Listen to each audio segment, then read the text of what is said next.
Yeah, so here's what I want you to do to start with. Get something to write with, unless you're driving, to give disclosures on that. And I want you to write at the top of whatever your sheet of paper, your book. I want you to write in a line this way, left to right. I want you to write these 5 things. If you've been through our agent success program, these are the 5 spheres in which we write goals. So the first one is spiritual. Second one's personal. And write these along top. We're going to be putting lines underneath these as we go. The third one's family. The fourth one's business. And the fifth one's financials. So those are the 5 spheres. Now, you might have some of your own subspheres that you like to write down. I know some people take personal into health. There's different things that you can break it down to if you choose. I always want to keep it as simple as possible because the work that we're doing isn't necessarily simple. So I try to make things as simple as possible so that way we can put action behind them. Okay. So underneath, what I want you to do now is underneath each one of those, I want you to write how many hours a week that you're investing into each category and start with financials. Work your way from right to left. And so how many hours a week am I investing into my financials? Okay. And I want you to write this down. Take a second here. Think about it. 5 minutes, an hour, 2 hours. Think about it. It could be 0. I mean, I know I've had weeks where I've looked at my bank account, I thought, shit, how long has this been read? When did that happen? Yep, happens. Don't laugh too loud. That's some of you right now too. So how many hours am I investing in my financials? Don't lie. You're not impressing anybody. How many hours are you investing into your business?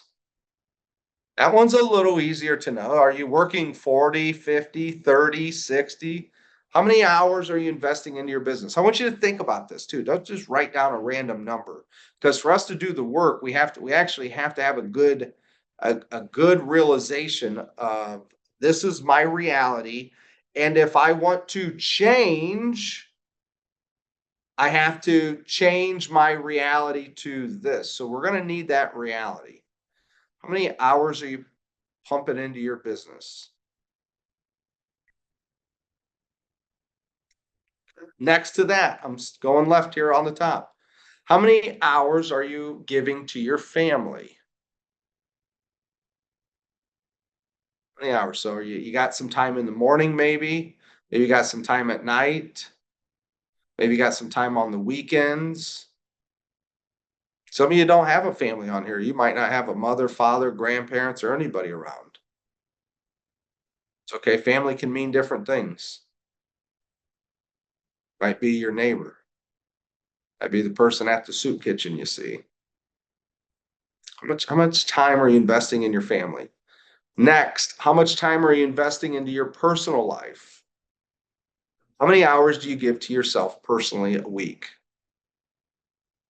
If it's a day, if you give yourself a half hour a day, you can times that by 5 or 7 or whatever. But how many hours? I hope that's a calculator on your phone there. Yep, that's you. Yep, okay, just making sure. Don't need no text messages going out right now. Accountability sucks, but we all need it. What's the personal time? And then my last one is, what is your spiritual time each week? Now, if you don't have a spiritual life, maybe it's a walk in the woods thinking about life. Maybe it's your meditation. What does that look like? This is reality today. If I had to do a time audit and I followed you around the last 7 days or last 30, what would I write?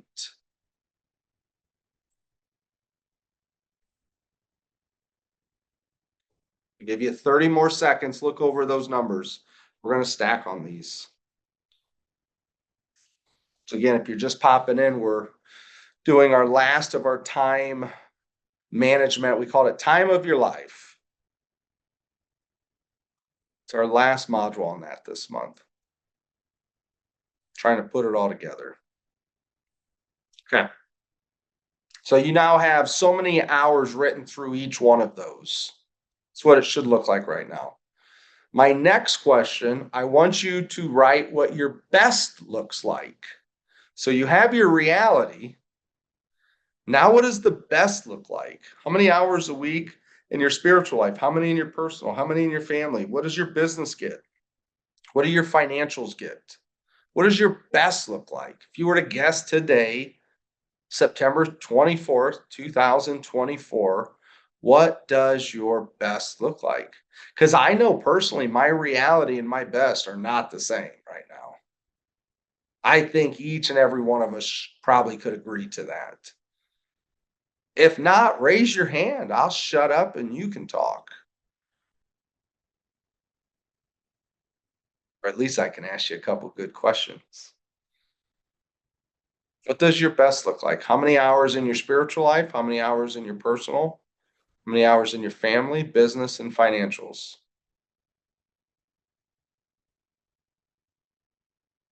Okay, next, I want you to rate those 5 spheres. I want you to rate from 1 to 5, 1 being your worst and 5 being your best now. Which one are you the best at right now, and which one are you the worst at? And it doesn't necessarily have to do with how much time you're spending or not spending. But which one are you doing the best and which one are you doing the worst? Take a minute here, look at them. Let's put 1 as the worst and 5 as the best. But the good news is it's your paper and no one knows. Sometimes I like to have you guys just write and I talk to you. This is like mini sessions with Austin. This is what I do. When you get time back, this is what I do with my time. I ask myself these questions. How well am I doing? I'm not stupid. You know what I mean? Like, I know I'm not stupid. I'm not a stupid guy, but I'm just like, damn it, I'm not on track. But I'm not stupid. I do need a lot of help. I always need help. But sometimes I just got to sit down and say, okay, what's reality right now?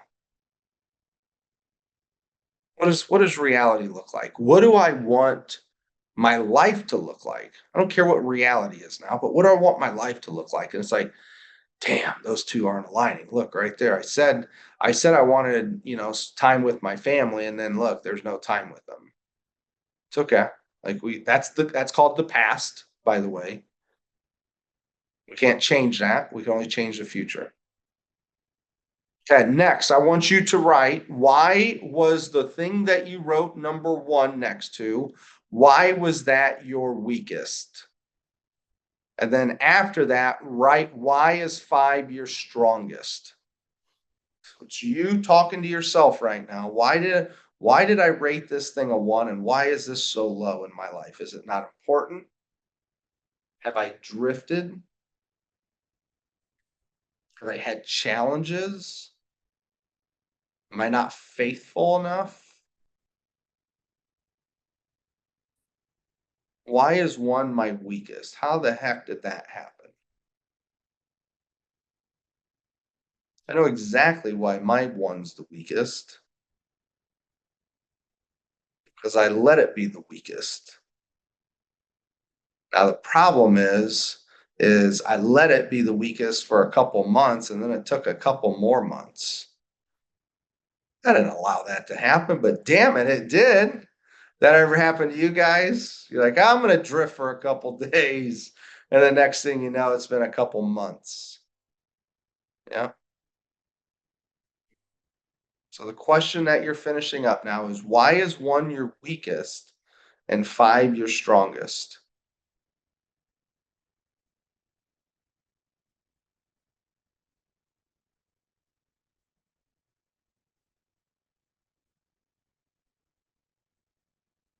I want to give you some time to write too.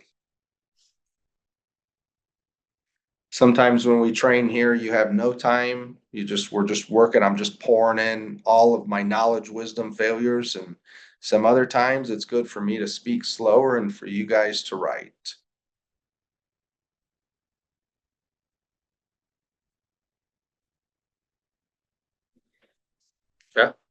I'm going to move on to my next question here.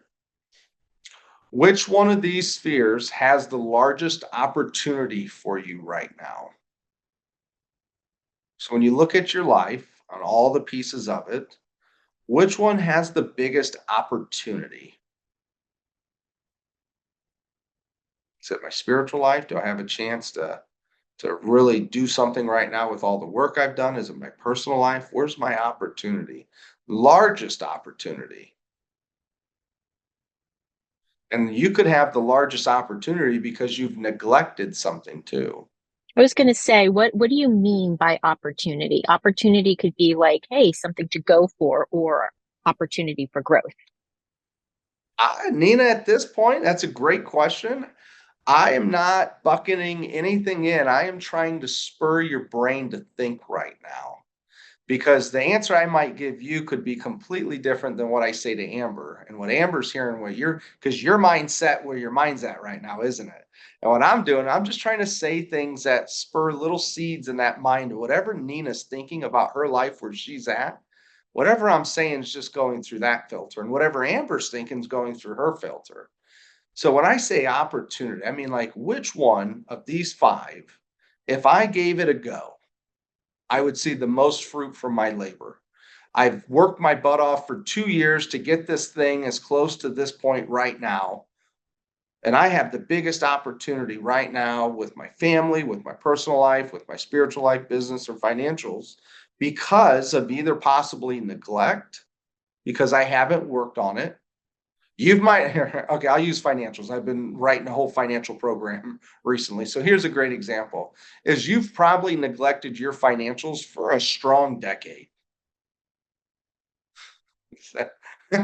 Right, Gabby's laughing there. At least a decade, right? Okay. And some of those things, Gabby, you might have been neglecting is your giving. So it might not be neglecting it in terms of making it. It might be neglecting in terms of just giving. So because I've neglected my financials so much, I might have the greatest opportunity right now to work on them. I might have the greatest opportunity. It might be the season of time. It might be, hey, all of my brothers and everybody just came home from Texas and I'm with them for a month. Well, my greatest opportunity right now is for my family because they're here. And what I'm trying to do, great question, Nina. What I'm trying to do is help just shake up whatever's in your head, whatever you've been working on, whatever you've been thinking about, like get it semi clear so you can put action to it. That's my goal. When I say opportunity, it could be anything that's been sitting there for you of a larger abundance.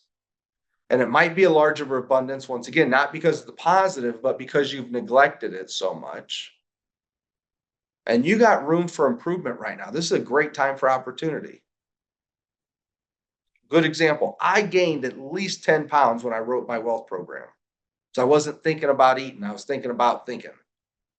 Well, I have a great opportunity to lose about 10 pounds right now. A great opportunity because I've neglected it. So you girls are laughing at me, but it's true. Like, so I have a great opportunity to work on my health because it was neglected when I needed to focus, which was, I've still believed the right decision. I know I can only take so much in at a time, just same with all of you guys. You can only do so much. And if now's the season for your spiritual life, then maybe you've neglected your business. Or if now's the time for your business, maybe you've ramped your business up and neglected your family. Like the reality of it is when you wrote down your time on how much you realistically invested into these categories, in all reality, what I found is I only have so much time, and if I give it over here, then this gets neglected. And if I give it here, then this gets neglected. Something always gets neglected, right? That's just my reality that I found. My job, though, is to ensure that nothing gets neglected to the point where it causes damage. It's kind of like if I'm spinning 5 plates, spiritual plate, personal, family, business plate. If I'm spinning 5 plates, I might have to go respin the family plate and the personal plate starting to wobble, but it doesn't fall. It starts to wobble because it's slowing down. And my greatest opportunity might be to spin that wobbling plate because other ones are all moving. Like if I come in and try to spin that business plate, it's already spinning and moving. I'm not going to do much with it. But the other plate's wobbling and it's ready to fall down and break. What I found my last decade's just been a game of what plate do I spin today? What plate do I spin this hour? Is one ready to break? And if it breaks, what does it look like when it breaks? Do I have insurance? Can I not have insurance for this? Like just personally, the plates that can easily be put back together are your business and financials.